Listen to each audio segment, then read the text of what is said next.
दिल्ली में बीजेपी 27 साल बाद सत्ता में वापस लौटी है। यह जीत ऐतिहासिक है क्योंकि 21वीं सदी में पहली बार बीजेपी ने दिल्ली में विधानसभा चुनाव जीतकर सरकार बनाने का रास्ता साफ किया।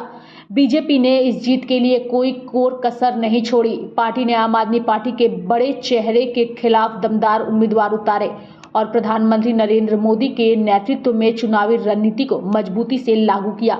2015 और 2020 के चुनाव में करारी हार के बावजूद इस बार बीजेपी ने दिल्ली की सत्ता पर वापसी करने का ठोस खाका तैयार किया और उसे बखूबी लागू भी किया। महाराष्ट्र और झारखंड विधानसभा चुनाव की तारीखों के ऐलान के साथ ही बीजेपी ने दिल्ली की तैयारियां शुरू कर दी थी। बैजयंत पांडा को दिल्ली विधानसभा चुनाव के लिए चुनाव प्रभारी नियुक्त किया गया।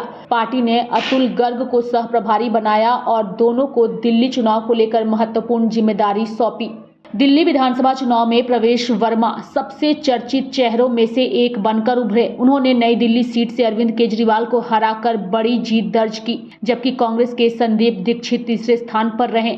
पूर्व मुख्यमंत्री साहिब सिंह वर्मा के बेटे प्रवेश वर्मा पहले बीजेपी के सांसद रह चुके हैं। चुनाव प्रचार के दौरान वे लगातार सुर्खियों में रहे, खासकर विवादास्पद बयानों और आचार संहिता उल्लंघन के आरोपों को लेकर। उन पर नई दिल्ली विधानसभा क्षेत्र में जूते और साड़ी बांटने का आरोप भी लगा, जिसके चलते चुनाव आयोग ने पुलिस से शिकायत दर्ज करने को कहा। उन्होंने पंजाब की गाड़ियों के दिल्ली आने पर सवाल उठाए, जिससे विपक्ष ने उन्हें घेरा। आम आदमी पार्टी ने उन पर मतदाताओं को लुभाने का आरोप लगाया, हालांकि उन्होंने इसे खारिज कर दिया। प्रधानमंत्री नरेंद्र मोदी की दिल्ली में 4 रैलियों के अलावा राजनाथ सिंह, नितिन गडकरी, शिवराज सिंह चौहान जैसे कई केंद्रीय मंत्रियों ने प्रचार किया। यूपी, उत्तराखंड, मध्य प्रदेश, राजस्थान और असम समेत भाजपा शासित राज्यों के मुख्यमंत्रियों व उप मुख्यमंत्रियों ने भी रोड शो और सभाएं की। इसके अलावा एनडीए के सभी सांसदों को प्रचार में झोंकने का फैसला लिया गया। बीजेपी अध्यक्ष जेपी नड्डा की बैठक में तय हुआ कि दिल्ली के 256 मंडलों में हर मंडल में एक सांसद को प्रचार की जिम्मेदारी दी जाएगी।